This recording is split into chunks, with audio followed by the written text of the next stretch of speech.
Samajwadi party जातीय जनगणना के मुद्दे पर अब नए सिरे से आंदोलन को धार देने में लगी है। वह गांव-गांव आंदोलन कर रही है। वहीं लोगों को यह भी समझाया जा रहा है कि जिनकी आबादी ज्यादा है उनकी गिनती होना जरूरी है। समाजवादी पार्टी 2024 में एक बार फिर जातीय जनगणना के माध्यम से एसटी, एससी और ओबीसी में अपनी एक अलग पहचान बनाने में जुटी है। वहीं 2022 में विधानसभा चुनाव के दौरान भी अखिलेश ने इस मुद्दे को खूब उठाया था और कहा भी कि सत्ता में आते ही 3 माह के अंदर ही जातीय जनगणना शुरू हो जाएगी। वहीं विपक्ष एक बार फिर जातीय जनगणना को लेकर मुखर होता दिख रहा है। वहीं दूसरी तरफ जब हरदोई में जातीय जनगणना की मांग को लेकर सपा ने एक कार्यक्रम का आयोजन किया गया। इस कार्यक्रम में सपा पिछड़ा वर्ग प्रकोष्ठ के प्रदेश अध्यक्ष राजपाल कश्यप पहुंचे थे, लेकिन कार्यक्रम में सबसे खास बात यह देखने को मिली कि वहां पर लगी तकरीबन अधिकतम कुर्सियां खाली दिखाई दी। सवाल यह उठ रहा है कि इन खाली कुर्सियों के भरोसे सपा जातीय जनगणना का आंदोलन में धार दे पाएगी।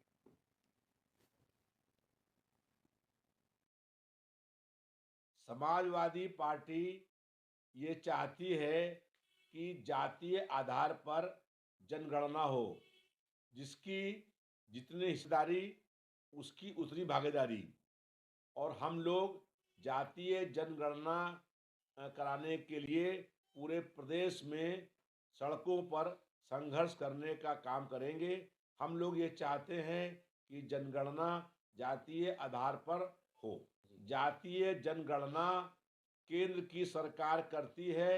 जब समाजवादी पार्टी की सरकार थी उस समय भी हम लोगों ने केंद्र सरकार से बार बार ये कहा था कि जातीय जनगणना होनी चाहिए, और इसके लिए प्रदेश के मुख्यमंत्री रहे अखिलेश यादव जी ने कई बार प्रधानमंत्री से अनुरोध भी किया था।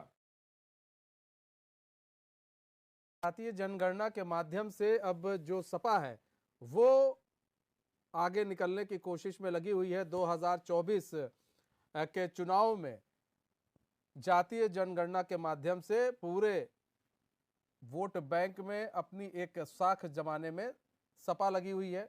एक नई धार दे रही है जातीय जनगणना को सपा। 2022 के विधानसभा चुनाव में भी जातीय जनगणना के मुद्दे को खूब जोर शोर से उठाया था सपा ने, लेकिन सवाल ये उठ रहा है कि क्या यही जो जातीय जनगणना की मांग कर रहे हैं, कहीं ऐसा तो नहीं कि स्वामी प्रसाद मौर्य के बयान इसकी ओर एक इशारा थे कि जातीय जनगणना कराए जाएं। स्वामी प्रसाद मौर्य ने जो बयान दिए थे रामचरितमानस को लेकर, कहीं ऐसा तो नहीं ये एक पूरा सुनियोजित था, पूरा एक सोची समझी साजिश थी कि इस तरह हम करेंगे तो जो दलित और जो पिछड़े समाज के लोग हैं वो उनमें टूट आएगी। उसके बाद हम अगर मांग करते हैं जातीय जनगणना की तो उनके बीच में हमारी एक पैठ जो है वो अच्छी बनेगी।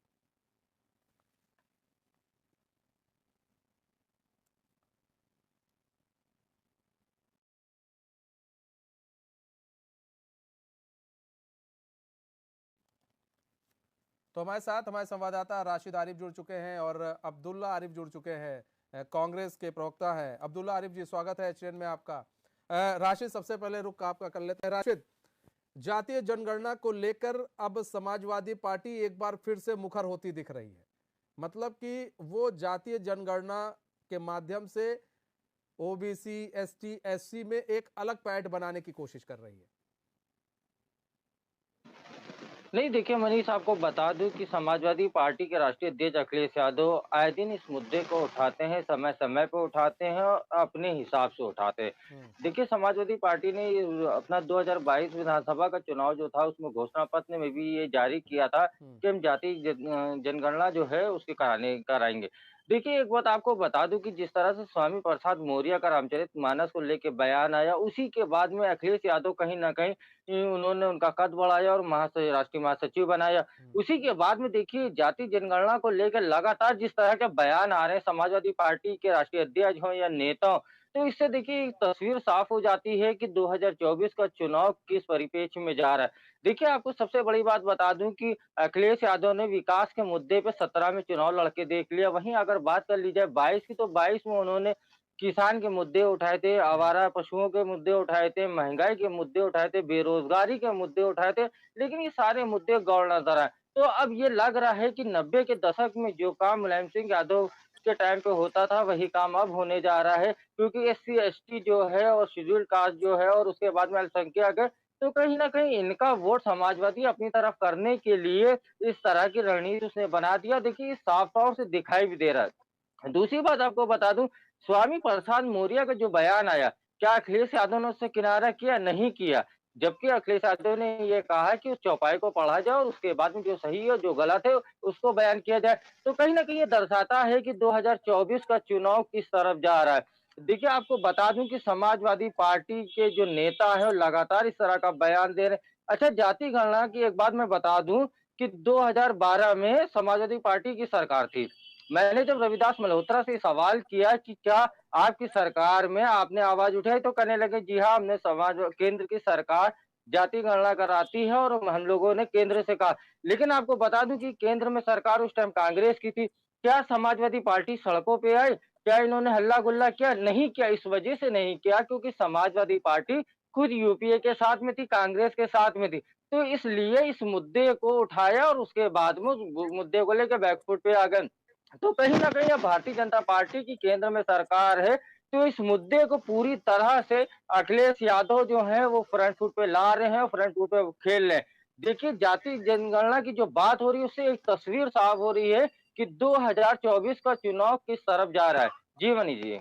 2000 ये है कि यूपी के अंदर जैसा कि अब कांग्रेस को लग रहा है कि भारत जोड़ो यात्रा बड़ी सफल यात्रा रही और अब हाथ जोड़ो यात्रा भी उसी तरह सफल उनको नजर आ रही है और तमाम तरह की चीजें लोग कह रहे हैं, लेकिन इनके साथ राशिद जुड़ कौन रहा है? देखिए, सवाल ये है जुड़ कौन रहा है इनके साथ कि चलिए भाई, कांग्रेस ने हाथ जोड़ो यात्रा निकाली, 15,000 या 100, 200, 300, 400 बीजेपी के नेता आ गए, इनके साथ जुड़ गए। हाँ चलो भाई, और भी लोग ज्वाइनिंग कर रहे हैं, इधर से उधर से, सपा से आ गए, बसपा से आ गए। जुड़ कौन रहा है इनके ओर? कौन दिख रहा है आपको इनके साथ? दूसरी चीज, ये जो जातिगत जनगणना है, ये जो लेकर चल रहे हैं, ये जो सगुफा लेकर चल रहे हैं, आपको लग रहा है कि 2024 में कामयाब हो पाएगा? 2022 में तो नहीं हुआ था, 2024 में ये काम आएगा? नहीं, बिल्कुल देखिए मनीष, आपको बताना चाहूँगा कि कुछ चीज़ें आपको भी समझनी पड़ेंगी। देखिए, पहली चीज़, जिस तरह से कांग्रेस की भारत जोड़ो यात्रा कन्याकुमारी से कश्मीर को गई, तो कहीं न कहीं कांग्रेसियों में जोश दिखाई दे रहा है। लेकिन अगर बात की जाए 2022 चुनाव लड़की हूँ, लड़ सकती हूँ। प्रियंका गांधी ने ये नारा दे के उत्तर प्रदेश में जिस तरह से आंदोलन एक तरह से किया था, और कहीं न कहीं उसका असर देखने को मिलता, लेकिन नहीं मिला। दूसरी चीज़ ये बताइए, 22 के बाद में 24 का चुनाव, 2 साल का डिफरेंस हो गया, जो 1.5 साल बीत चुका है। उसके बाद में कांग्रेस ने उत्तर प्रदेश में कौन-सा अभियान चलाया? महँगाई, बेरोज़गारी, कौन से अभियान चलाया? दूसरी चीज़ आपको बता दूँ, जैसे अब इन्होंने, अब्दुल्ला जी ने पंपलेट दिखाया कि हाथ जोड़ो यात्रा में ये पंपलेट हम बाँट रहे हैं, भारतीय जुमला पार्टी। देखिए, आपको बता दूँ कि भारतीय जनता पार्टी ने जो ग्लोबल इन्वेस्टर समिट किया है, तो समाजवादी पार्टी और कांग्रेस के लिए उत्तर प्रदेश में तोड़ नहीं मिल रहा है। क्योंकि देखिए, आपको बता दें, ये लक्ष्य जो है 10 लाख करोड़ का रखा गया था, कहीं न कहीं ये 32 लाख करोड़ तक पहुँच गया। देखिए, आपको बता दें कि लगातार कांग्रेस हो या समाजवादी पार्टी हो, अगर भारतीय जनता पार्टी से लड़ना है, तो संगठन के साथ, कार्यकर्ताओं के साथ में ज़मीनी स्तर पे रहना पड़ेगा, ज़मीन पे दिखना पड़ेगा।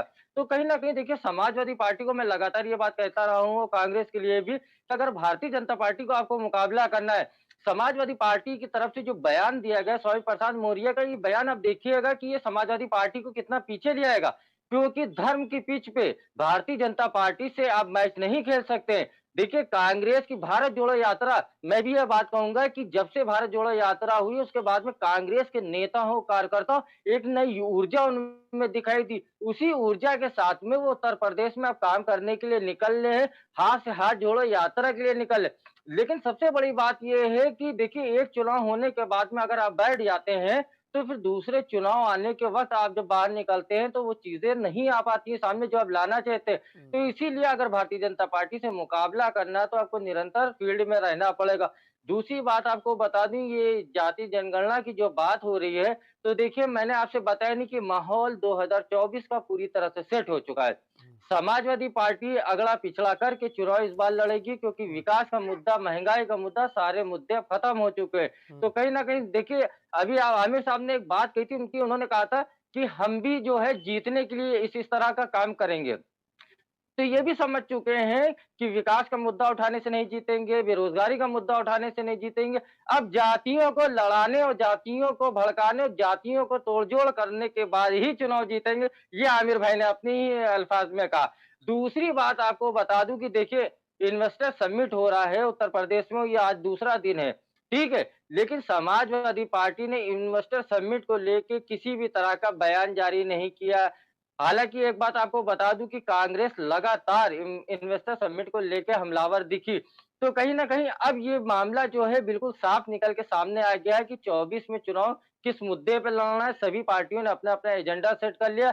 लेकिन मैं एक बार फिर कहूँगा कि भारतीय जनता पार्टी को अगर आपको चुनाव लड़ना है, तो कहीं न कहीं आपको हर समय फील्ड में न रहना होगा। आप एक बात ये देख लीजिए कि भारतीय जनता पार्टी का मेयर का चुनाव हो, नगर निगम का चुनाव हो, विधानसभा चुनाव हो, कार्यकर्ता से लेके प्रधानमंत्री तक उस चुनाव में आते, तो कहीं न कहीं ये मेहनत उनकी दिखाई देती। आप किसी के ऊपर आरोप नहीं लगा सकते। दूसरी सबसे बड़ी बात आपको ये बता दूँ कि आमिर साहब ने जैसे कहा कि हम जीते, जीतने के बाद जाति जनगणना को जो है वो लागू कराते। आप कैसे कराते? 12 में आप सरकार में थे, समाजवादी पार्टी की सरकार केंद्र में थी, तब आप करा नहीं पाए। अब अगर भारतीय जनता पार्टी की केंद्र में सरकार है, तो आप किस तरह से इसको लागू करा पाएँगे?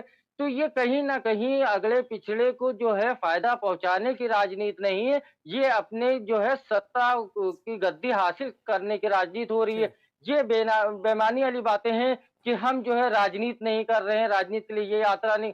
देखिए सर, पॉलिटिकल चीज़ जो भी होती है वो राजनीति से ही जुड़ी होती नहीं, है और ठीक है। पॉलिटिकल लोग जो है कुछ भी ऐसे ही नहीं करते हैं। स्वामी प्रसाद मौर्य का बयान अभी तक के व्यक्तिगत बताया जा रहा है। अरे भाई, आपकी पार्टी में हैं, आप उनको निष्कासित कर दिया, लेकिन आपने तो उनको राष्ट्रीय महासचिव बना दिया। देखिए, आपको बहुत सी चीज़ें देखनी पड़ेंगी, क्योंकि ये चुनाव जो है, और एक बात सबसे बड़ी ये भी बता दूँ मनीष जी, कि जिस तरह से ये मुद्दे सामने आ रहे हैं, आप देखिएगा 24 का चुनाव जिस दिन रण फूकेगा, तो उसके बाद में आप देखिएगा कि राम मंदिर का मुद्दा जो है कितनी जोरों-शोरों से उभरेगा। स और इस सारे बार का मुद्दे 24 गौण, का चुनाव अभी से मैं सारे बता मुद्दे दे रहा हूँ गौण, कि राम। सारे मुद्दे गौण। जी, जी। सा हिसाब किताब आपको लग रहा है कि ये जो शगुफा छोड़ा गया, ये जो तार छोड़ा गया, ये जो तीर छोड़ा गया है सपा की तरफ से, वो 2024 में कहीं न कहीं काम करता दिखेगा। और जो आप कह रहे हैं कि एक नया ऊर्जा दिख रही है कांग्रेस के अंदर, वो ऊर्जा अगर धरातल पर उतरती है तो शायद कांग्रेस को उससे बेनिफिट हो जाए। लेकिन आपको लगता है कि उस ऊर्जा के साथ कांग्रेस उतरेगी?